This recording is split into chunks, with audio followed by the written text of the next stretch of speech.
Assalamualaikum warahmatullahi wabarakatuh. Selamat malam pemirsa redaksi Aceh TV kembali hadir menjumpai Anda dengan beragam informasi aktual dan merakyat dari Tanah Rencong.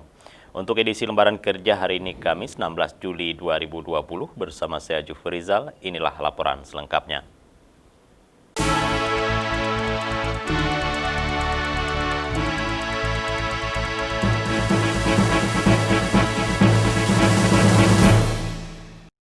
Baiklah pemirsa, kita awali dengan laporan perdana. Saudara PLT Gubernur Aceh Nova Iriansah MT meluncurkan program Gerakan Mandiri Pangan Aceh dalam rapat koordinasi peningkatan ketahanan pangan Aceh untuk mendukung percepatan penanganan COVID-19 di Aceh. Acara peluncuran ini diikuti Bupati Wali Kota se-Aceh melalui video konferen. Berikut liputannya. Rakor Gerakan Mandiri Pangan dipandu langsung oleh Sekda Aceh Dr. Takwalah MKes.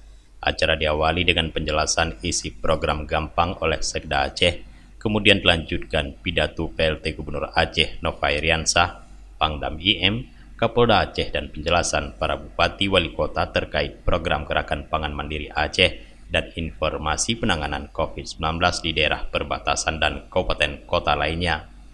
PLT Gubernur Aceh Nova Iriansah dalam pidato pengarahannya mengatakan dalam pelaksanaan program Gampang diharapkan peran gugus tugas percepatan penanganan COVID-19 untuk merumuskan masing-masing tugas guna menyukseskan gerakan tersebut.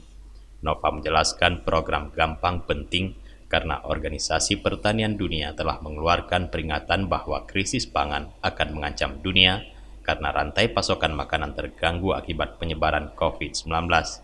Beranjak dari hal tersebut, pemerintah Aceh telah menyusun rencana pencegahan dan penanganan krisis pangan sebagai bahagian dan strategi penanganan COVID-19 di Aceh. Terkait masalah pencegahan dan pemutusan jaringan wabah virus corona di Aceh, Nova mengingatkan kembali para bupati wali kota di daerah perbatasan seperti Aceh Tamiang, Aceh Tenggara, Aceh Singkil, dan Kota Sebulu Salam agar terus meningkatkan pengawasan dan pergerakan orang di perbatasan dengan sumut. Dari Banda Aceh, Tim Liputan Aceh TV melaporkan.